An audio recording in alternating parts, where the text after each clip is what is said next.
Hello, once again. Thanks for joining us right here on Kardec Radio. This is Spiritism, a closer look. We do this program every Wednesday at 7 p.m. Eastern Time. Luiz Lima here in Orlando, Florida today. And on this program, we're going to take a closer look at the immortal spirit. I think it's a very interesting subject, immortal spirit. So we're going to talk. First of all, we need to contextualize things. We need to put things into a context. So, there's, I believe, some interesting information here. So let's go through it. So I'm going to start saying that the creation has two worlds: the world of matter, also called the material world, and the world of spirits, also called the spiritual world. Few words about each one of them quickly. The material world is made of inert matter. That's an important word, inert. Matter doesn't do anything by itself. A rock doesn't move by itself.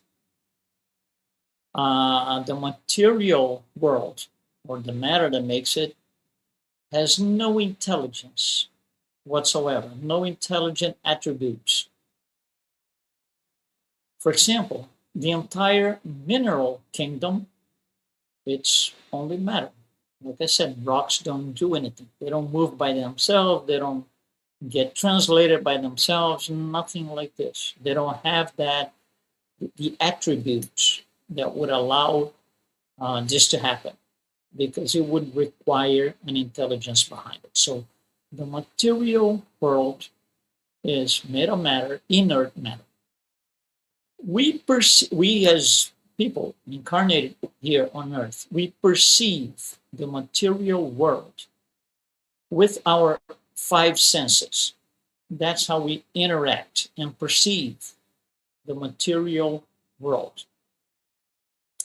Now, on the other side, on the other hand, we have the spiritual world, which is made of spirits. That's where the source of intelligence is. All intelligence, the source of all intelligence, is in the spirit world. Matter is operated by an intelligence, and the intelligence belongs to the spiritual world, where the spirits are. Differently than the material world, again, that we perceive with our five senses, we perceive the spiritual world with our chakras, also called force centers, vital centers. There are different names for it, but that's how we perceive the spiritual world. Our physical eyes, our nose, they're not good for anything that happens on the spirit world or spiritual world. So that's the first thing I wanted to say. That being said, spirit and matter are completely independent, 100% independent. There is nothing common. There is no kind of common ground between them.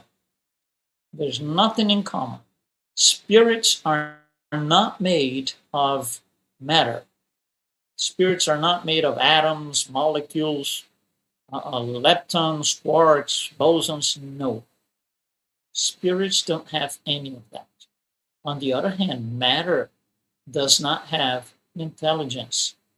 Matter does not carry any sort of morality. Those are attributes of the spirits. So they are completely independent. Just think about this. If I give you, let's say, a few blocks of Lego, those little blocks of Lego. If you don't do anything with the blocks, if you leave them on the floor, they will stay forever and ever on the floor.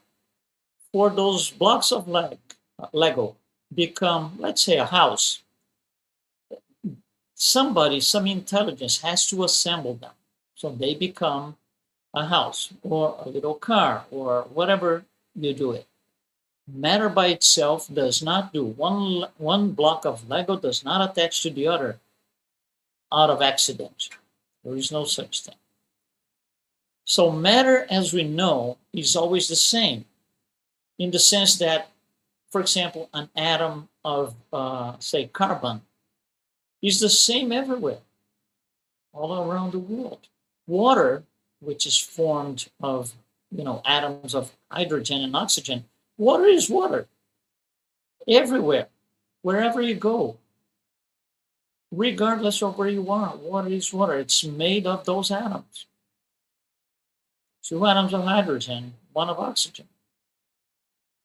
Now, so matter is always the same, doesn't change by itself. On the other hand, spirits are not all the same. As a matter of fact, there are no two spirits are equal, because each spirit has achieved a different level of growth and advancement through different experiences, through different timing. So the level of advancement is based not only on intelligence, but also on morality. So the spirit will evolve. But like I said, each one at its own pace. So different spirits have different abilities.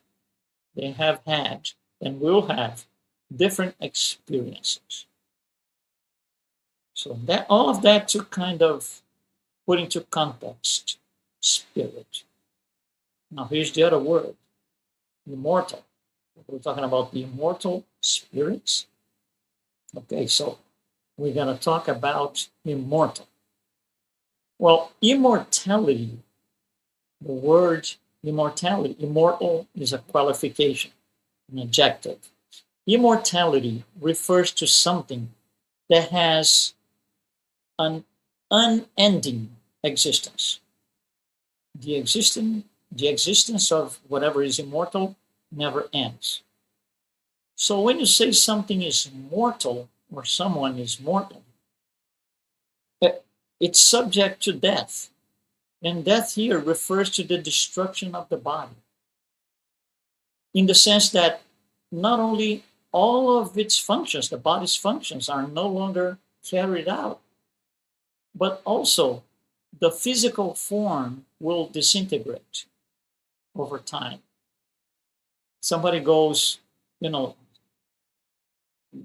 they die, there's going to be a point where slowly, but it will happen, the form, the body, which is now dead, will disintegrate. Now, when it comes down to the destruction of the physical body, we need to pay attention to something. The destruction, all destruction means you have to have a physical form. That form might change, so it got destructed. However, you cannot destroy something that doesn't have a form. I'm going to say that again. For you to destroy something, that something has to have a physical form. Right?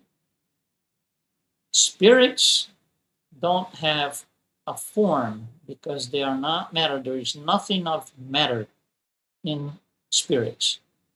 So you cannot destroy something that is not made of matter.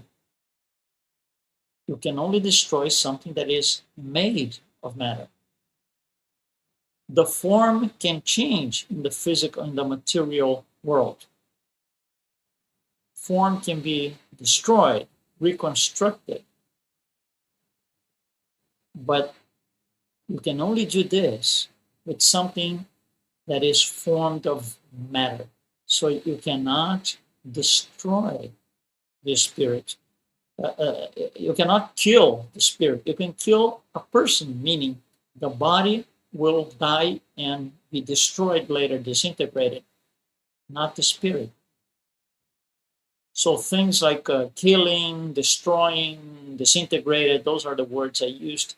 These are material statements. You cannot kill or annihilate a spirit. Thus, Conclusion, the spirits are immortal. By the way, when we say, or when we refer to, very often, by the way, we refer to an immortal spirit, that's kind of a pleonasm. The spirit is immortal by design. You don't have to use that qualification. We do because of, most of us got used to, there's nothing wrong with that, but just to bring it to your attention. If I say spirit of immortal spirit, I didn't add any special qualification to the spirit. It is immortal by design. So to define immortal, it means it has a beginning, but it doesn't have an end. Spirit was created at one point in time, way back, but it doesn't have an end, which is different than eternal. Eternal mean, and we cannot grasp this, not yet, meaning eternal. It never had a beginning and it will have no end. That's a very challenging concept for most of us because of the level of advancement and understanding that we have, which is still very, very low. In 1990, an American author published a book called The Quantum Self. The Quantum Self. Her name, Dana Zohar.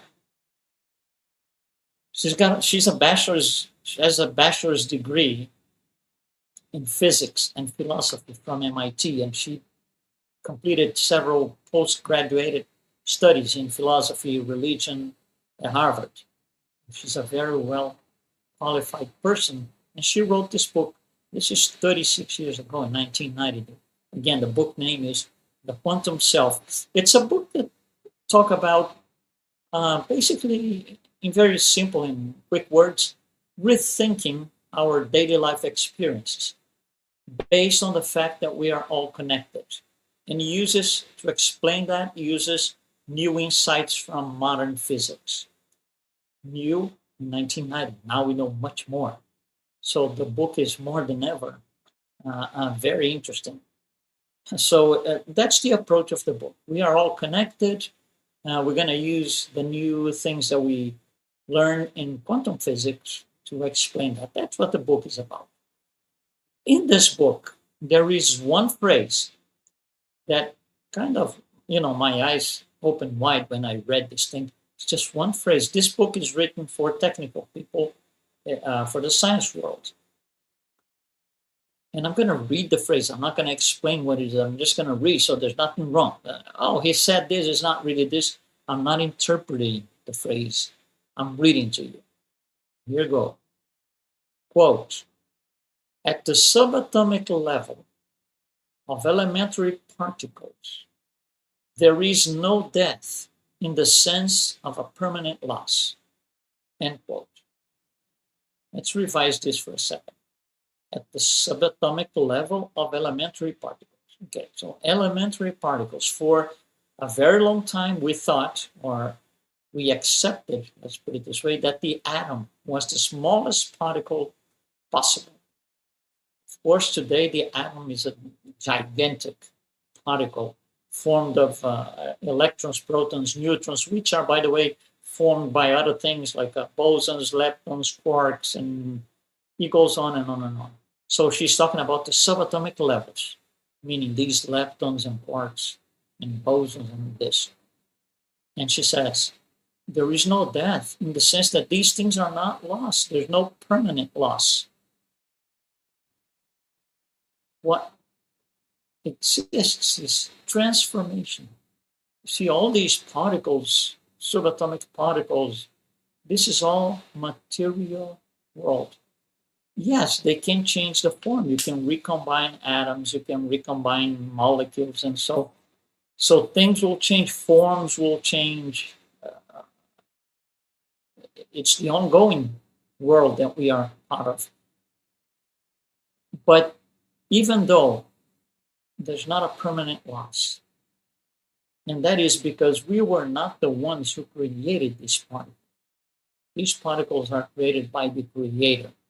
So we can use them, change, modify, do certain things with that, but we cannot destroy in the sense of a permanent loss. That's very interesting. And now that we have established these say definitions, or at least the concept of an immortal spirit, that changes the way we can and should live our lives. Because if we live our lives by the or under the materialistic paradigm, we're going to live one way. If we live by the spiritualist/spiritist paradigm, it's going to be a different thing. So if we look, and we're going to do this now, if we look at the 7 perennial questions, questions that never stop coming up in our lives, we're going to answer those questions, or compare the answer, rather, as if we were under the materialistic paradigm versus as if we were under the spiritist paradigm. And things are different. The answers are very different. So here we go. Question number 1. Who are we? For materialism, under the materialist paradigm, who are we? It's a straight answer. We are a body formed of, or by approximate 70 trillion cells. That's it. That's who we are. From the spiritist paradigm, that's not what we are. Who are we? Spiritist paradigm, we are immortal spirits. Completely different. Second perennial question. Where do we come from? Where do we come from? Materialistic paradigm. We come from our parents. It involves DNA, genetics, everything that we know. We come from our parents. Spiritist paradigm. We come from the spirit world. That's what we are, in essence, spirits. We are having a physical experience, but we never gave up being spirits. That's what we are. Which is an answer different than the materialist paradigm. Perennial question number 3. Where are we going? What comes after our life here is over, for example? Right? So where are we going? Materialistic paradigm. We are going back to nature. We're going to be powder again. Where are we going? Spiritist paradigm. Spirit world. We return to where we came from. Spirit world. We came from the spirit world. And we go back there. Perennial question number 4. When we die, what do we take with us? What do we take with us? Materialistic answer. Nothing. Money stays. The car stays in the garage. The computer stays on the desk. So the materialistic answer is we don't take anything.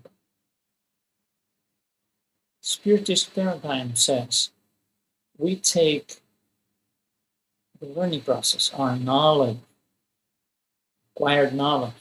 We take our experiences. They pile up as we go incarnation after incarnation. That's why we evolve and get better, because we append new experiences at the end of every life. We append new knowledge to our already existing pile of knowledge prior. Perennial question number 5. Okay, so we die. What happens now? Okay, so the question is, we die. What happens now? Materialistic answer. What do you mean? That's their answer. We die, we die. We die, that's it. That's the end. There's nothing to be said, nothing to talk about. That's it. Spirit answer. We die, what happens now? We go to what is called the errant state. So we go back to the spirit world. We're going to review our experiences, the acquired knowledge, the opportunities that we have, how we used these opportunities. You know, we missed this, we missed that, we did this good, this thing, we got to do it again because it wasn't good enough. That's what the errant state is for. So we go back to the spirit world and we stay in this errant state, which is a state of almost like a self-analysis of what was done and what still needs to be done. And we could go through things like, well, on this past life that I just left behind, I was supposed to be doing this and this, and you know, at the end, I wasn't able to for reason A or B or C. Errant state. Perennial question number 6. How is it to die? The process of death. Materialistic answer. It's the same for everyone. The cells stop. The brain stops sending signals throughout the body. Heart stops. Brain stops. That's it.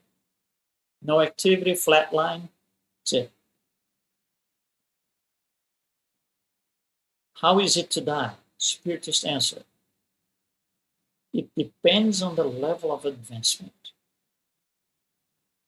Spirits that are less advanced, low order spirits, suffer through the process of dying or through the process of death. They suffer because low order spirits are attached, completely attached to the world of matter. When they figure out they're leaving the world of matter, they go into a despair. They don't want to let go. So it's very difficult. It is a lot of suffering in low order spirits when they have to pass to the other side. Highly evolved spirits or more advanced spirits don't suffer as much. Very highly evolved spirits don't suffer at all. They already know and they already understand what's going on. Perennial question number 7. How should we live? Okay, I'm here. How do I live my life? Materialistic answer. It doesn't matter. You see, you can establish moral standards and so, but as a physical life, it doesn't really matter. Because we're all going to end up the same way, on a flat line. How should I live my life once I'm here? Spiritist answer. Christ consciousness. I should be aware of things, study, aware of life, what comes after that. What comes after this life? So these are the several perennial questions. And now we can draw a few things here, a few conclusions. First, death changes the state of life, but it doesn't change the existence of the spirit. The spirit does not cease to exist when the body dies. The immortal spirits, that's how the word immortal comes about. The immortal spirit does not cease to exist because the body has completed its work. Again, the spirit cannot be destroyed. Thus, the spirit is immortal. The state of life changes from corporeal to non-corporeal, sometimes called ethereal. So we have a corporeal life. After death, we continue on a non-corporeal life until we incarnate again. And then we'll have another corporeal life. And it goes on and on and on through this alternation between states, corporeal and non-corporeal, that goes on until we reach perfection. When we reach perfection, there's no more need for a physical life because we reach perfection. There's no need to experience anything on earth or on any physical life anymore. Reincarnation then is no longer necessary. However, spirits can voluntarily themselves. They can make themselves volunteer and come down as a mission to teach others, like Jesus, for example. They don't have to improve on anything. He was already a perfect spirit. He came down on a mission, not to improve, not to learn more. We do not become someone else after death. The change is from corporeal to non-corporeal. The Spiritism teaches, or the Spiritist teachings rather, holds that the relationships built through genuine affection are not simply erased by death. They will be carried on. Sometimes we meet somebody that we never saw before in this lifetime. We look at that person and we have sometimes, oh my God, tremendous affinity, or the other way around. Oh my God, this is repulsive at times. These are relationships from past lives, experiences that happened together between those two spirits. Spirits continue to exist. The Spiritist literature, the vast Spiritist literature, describes the continued bonds of affection between those in the physical world and those in the spiritual world. So, the immortality of the soul makes us immortal spirits. That's why we say we are immortal spirits. But the important thing here is how I try to start our talk today. The difference between spirit and matter. You can only annihilate, destroy, disintegrate something that is made of matter, particles, molecules, cells. You cannot do that to the spirit. Spirit is the source of intelligence in the creation. Thank you very much for having us today. And like I always say, we do Spiritism Closer Look every Wednesday at 7 p.m. Eastern Time. Thanks so much.